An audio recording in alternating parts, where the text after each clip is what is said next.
Aurélien, c'est un gars qui aime aller de l'avant. C'est quelqu'un qui a une forte culture du vélo, et il connaît l'histoire du vélo, il sait la raison pour laquelle il est dans son projet de carrière. Il est assez déterminé et à la fois il rayonne dans le groupe pour témoigner un message de dynamisme, de vouloir pousser les murs, d'aller plus loin. Aurélien, c'est vraiment quelqu'un hyper sympa qui dans le collectif passe vraiment très bien. Alors sportivement, c'est clair, il a fallu qu'on cherche un petit peu son profil. C'est clair qu'on l'a très bien connu comme grimpeur chez les Espoirs, mais finalement on s'est rendu compte l'année dernière qu'il était capable de gagner au sprint sur une course comme le Grand Prix de la Marseillaise. Donc c'est vrai qu'en fait Aurélien est un coureur très polyvalent qui fait que chaque année on se rend compte qu'il progresse un peu dans tous les domaines. Là, on est au premier stage vélo de l'équipe de la saison, donc on est au mois de décembre. On est à Gandia, sud de l'Espagne. Il fait bonne température comparé à la Savoie, donc nickel. On accumule les kilomètres. Le stage de décembre, c'est vraiment nos premières fondations. Voilà. Donc là, c'est vraiment un stage foncier, enchaîner les heures, en restant dans des intensités assez basses, pas aller chercher d'allure de course ni rien, juste faire beaucoup d'heures de vélo dans de bonnes conditions avec les collègues. Sur ce stage, celui de janvier notamment, c'est le seul moment où on est les 30 coureurs en même temps. C'est peut-être aussi le seul moment de l'année où je vais voir certains coureurs de l'équipe parce que je ne les recroiserai pas jusque le mois de décembre prochain. Donc c'est important, on est tous ensemble, les groupes sont mixés chaque jour, on roule avec tout le monde, on discute avec tout le monde, donc c'est cool. Moi j'ai besoin d'être dans une équipe qui me plaît, avec des garçons que j'apprécie et surtout en qui j'ai confiance pour les prochaines courses, parce que maintenant l'enjeu des courses fait qu'on ne peut pas trop se louper et on a besoin d'une équipe. Si on est 8 coureurs au départ, il faut que les 8 soient mobilisés dans le bon sens. Donc je pense que ça part maintenant, échanger, se faire confiance, savoir qu'on pourra compter les uns sur les autres dans tous les moments possibles. Donc pour moi c'est important de bien connaître tous les gars ici et qu'on échange sur nos ressentis, nos envies, et c'est important pour l'année prochaine, c'est sûr.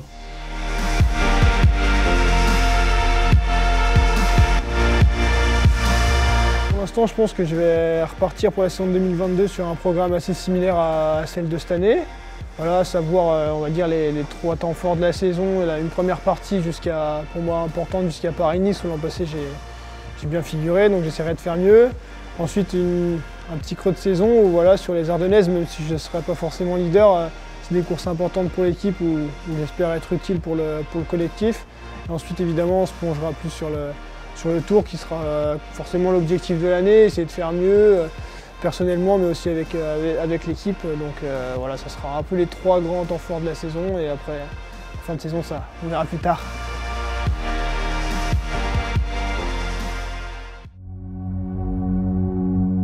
Aujourd'hui, c'est une petite séance en rentrant du stage de pré-saison. Voilà, les courses arrivent dans pas une semaine.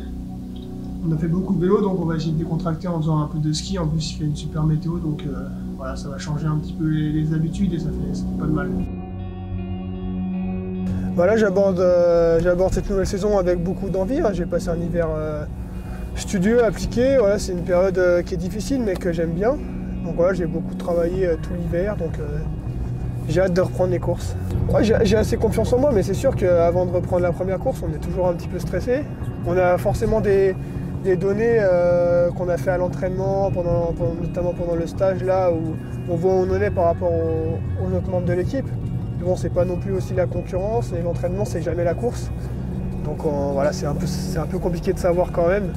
C'est quoi ton programme à l'heure de la sortie là? Bon, une petite heure, 1 heure, 1 heure et demie de ski de fond. Souvent ça suffit déjà pour calmer le bonhomme.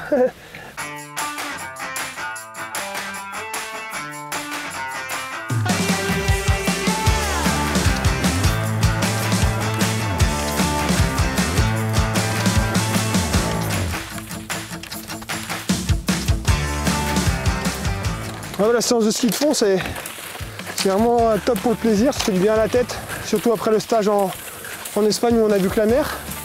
En plus, c'est vraiment bénéfique pour l'entretien, et même ça rentre vraiment dans le programme d'entraînement. On travaille les jambes, les bras, un peu de cardio.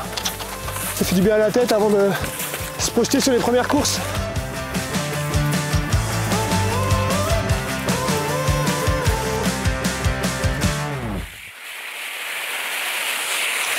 Bon, voilà. une bonne fin de séance qui se termine. Belle session de ski de fond qui fait plaisir après le stage d'entraînement, donc on va pouvoir aller faire un peu de muscu. Grosse motive. Pas le choix. T'arrives au bon moment. Avant elles étaient faciles, là, depuis 1 ou 2 semaines on attaque un peu les difficultés. Voilà, c'est la session de muscu d'aujourd'hui que le coach m'a mis en ligne. Donc on va attaquer.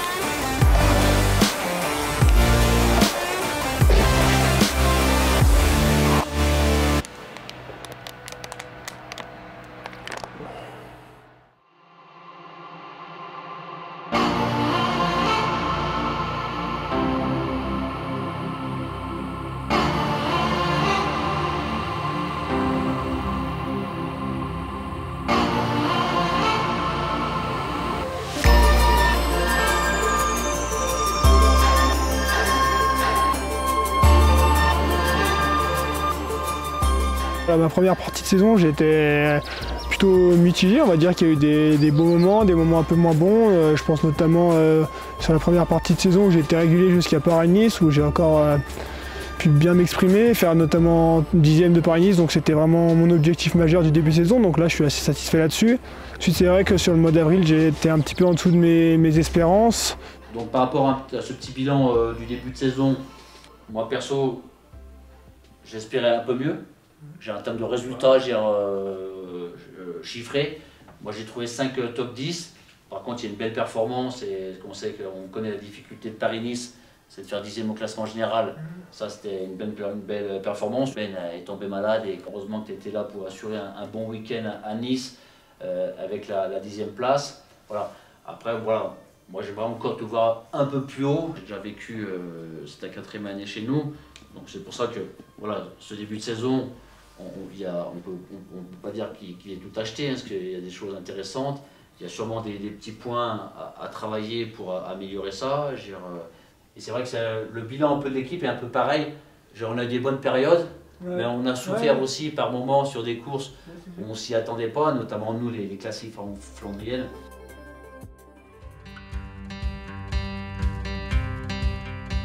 Là actuellement à mi-mai, c'est vraiment le début du stage pour la prépa de l'été du Tour. Donc là c'est vraiment le point de départ de la préparation jusqu'à la fin du Tour. Donc ça marque aussi un step, une marche psychologique où on rentre vraiment dans l'été et dans les futures échéances.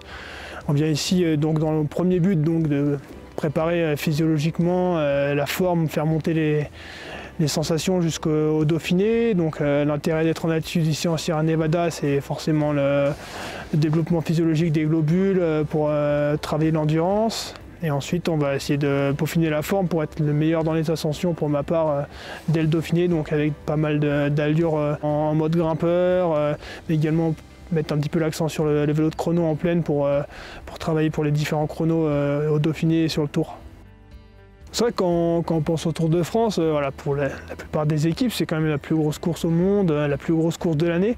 Donc forcément, à partir maintenant du stage, tout le monde relève son niveau d'exigence. Tout le monde pense vraiment au collectif et tout le monde pense le collectif en premier avant sa réussite personnelle. Donc ça c'est vraiment, je pense, une de nos forces. Voilà, la solidarité, c'est toujours quelque chose qui a été ancré dans l'équipe parce que c'est une équipe qui a une ADN assez familière et on le retrouve aussi dès le stage et pendant les courses. On essaye de relever un petit peu tous les petits détails pour faire du mieux possible. Après, c'est pas pour autant que, voilà, au sein du groupe et l'état d'esprit de l'équipe, on est cloîtrés comme des moines. Voilà, on a du recul entre nous, on profite encore des bons moments. Il y a plein de phases où on peut se détendre, où on rigole. Donc voilà, c'est travailler très sérieusement, très consciencieusement pour le Tour, mais voilà, dans la bonne humeur et faut garder la notion de plaisir aussi. Ah, c'est noir. Je vais pas grimper avec un bidon et...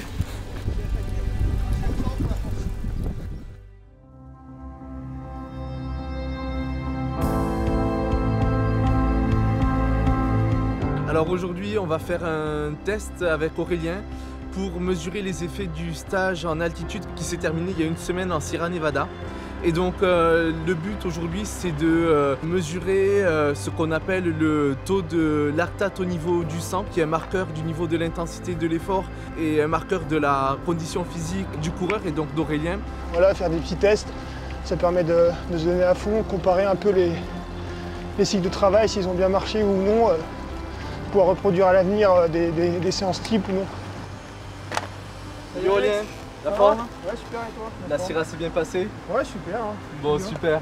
Mais écoute, l'idée c'est de reproduire le même test qu'on a fait avant la Syrah. Ouais. On va le refaire maintenant, les mêmes paliers, les mêmes conditions pour mesurer l'augmentation très probable de tes seuils en vue du tour. Hein. On fait les 340, 360 et 400 watts sur notre spot là, de 3 km. On va être à chaque fois entre 8 et 10 minutes d'effort. Pour moi, ça me suffit pour la stabilisation des lactates et la fiabilité de la mesure. L'objectif, c'est de voir un petit peu les bénéfices du stage pour la prépa du Tour en Sierra, voir si j'ai pu passer des paliers en vue du Dauphiné du Tour. C'est vrai que c'est des données qui sont intéressantes, après il faut toujours avoir aussi du recul dessus. Voilà, s'il n'y a pas que les données dans le vélo, mais c'est quand même intéressant.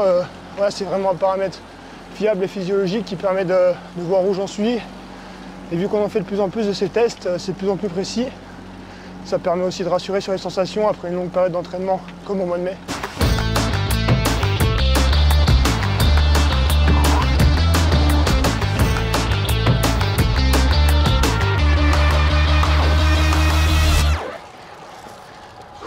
Allez, c'est parti, on va le faire là. Allez, dans 10 secondes, on a le résultat. On va voir s'il faut adapter le prochain palier. On est dans les clous. Allez, je fais le prochain. Donc, prochain palier, 365.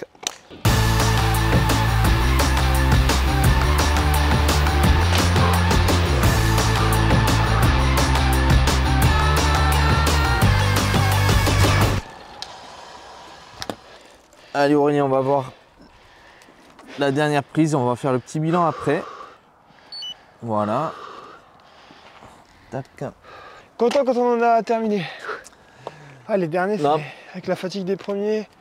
Non mais très bien, tu vois, plus élevés. Tu vois Aurélien, là pour les mêmes niveaux d'intensité par rapport au palier, au test qu'on avait fait avant le stage en Syrah, on est à 0,5 millimoles en moins pour les mêmes niveaux d'intensité. Donc ce qu'on voulait rechercher à travers le stage en altitude, on l'a clairement mesuré, donc ça va nécessiter une petite adaptation des zones à l'entraînement pour cette dernière partie avant le tour.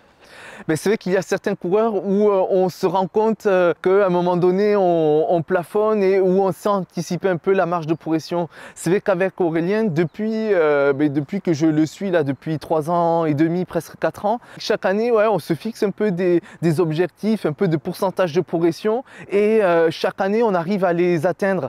Et c'est ça qui est extrêmement motivant et grisant avec Aurélien. Et en fait, définir quand ça va s'arrêter, c'est presque l'un des seuls coureurs que je connaisse où je ne sais pas le dire. Et c'est ça finalement qui rend le projet, la collaboration extrêmement motivante pour tous les deux.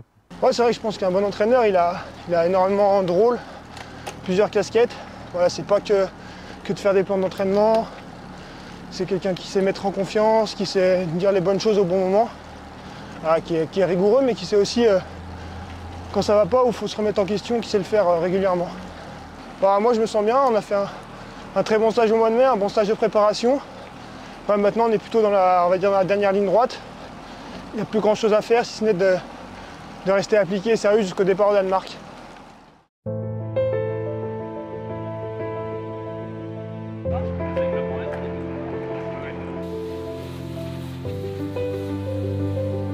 Allez, lâche-toi, pas. Ah oui, oui, bien celui-là.